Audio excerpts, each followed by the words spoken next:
We start our I-75 journey in Florida. It is the longest interstate highway in the state. I-75 begins in the Miami area, not quite making it to the city proper. Heading westbound on Florida 924, you're going to see overhead signage for I-75 north for Naples. We are in Hialeah, a large suburb of Miami that has over 200,000 people. And at the end sign for Florida 924, I-75 officially begins.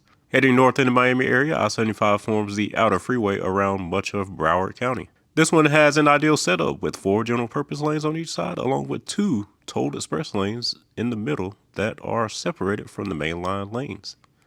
While I-95 goes through the more popular and glorious parts of South Florida, such as Miami, Hollywood, Fort Lauderdale, and such, I-75 goes through the places you've never heard of.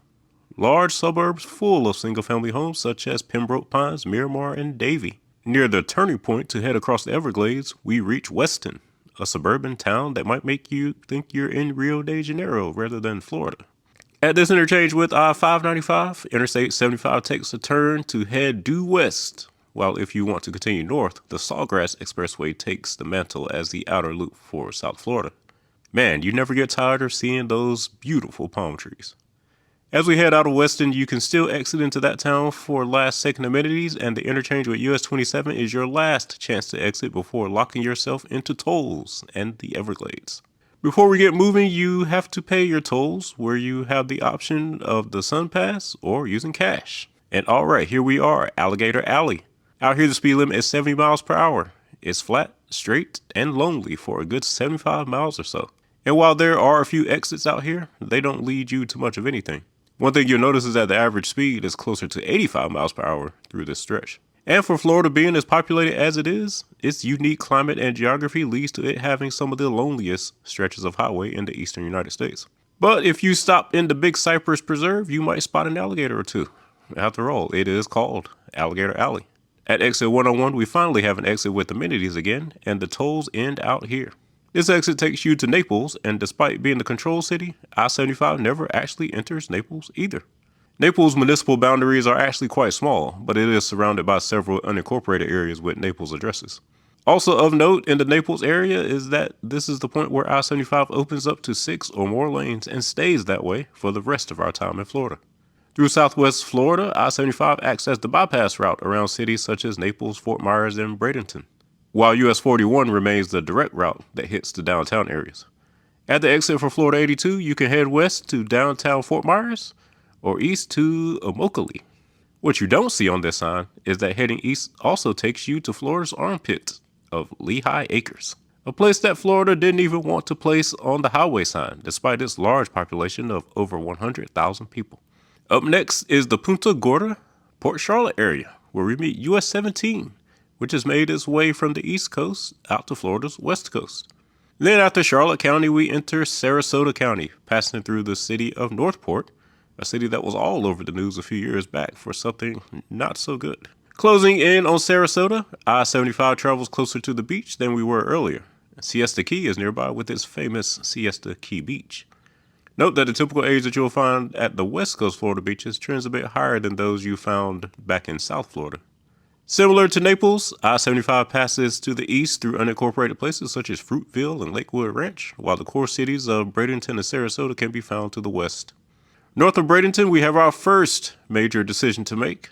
Signage is seen for I-275 for St. Petersburg or I-75 for Tampa. Interstate 275 runs directly into St. Petersburg and Tampa both, while I-75 bypasses the core of these cities to the east. There's also a pretty spectacular bridge to check out if you choose Interstate 275.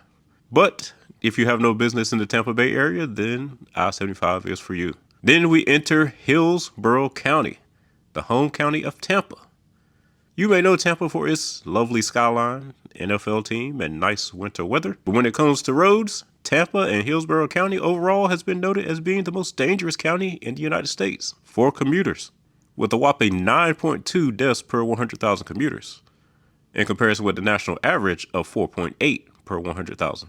After exit 254, we enter the suburb of Brandon, another unincorporated place of over 100,000 people. Then you'll see the Selman Expressway, which takes you directly west to downtown Tampa and is one of the best highways in Florida to drive on. It's not free, of course. You've got to pay for such an experience. After the Selman, we widen up to 8 lanes and approach Interstate 4.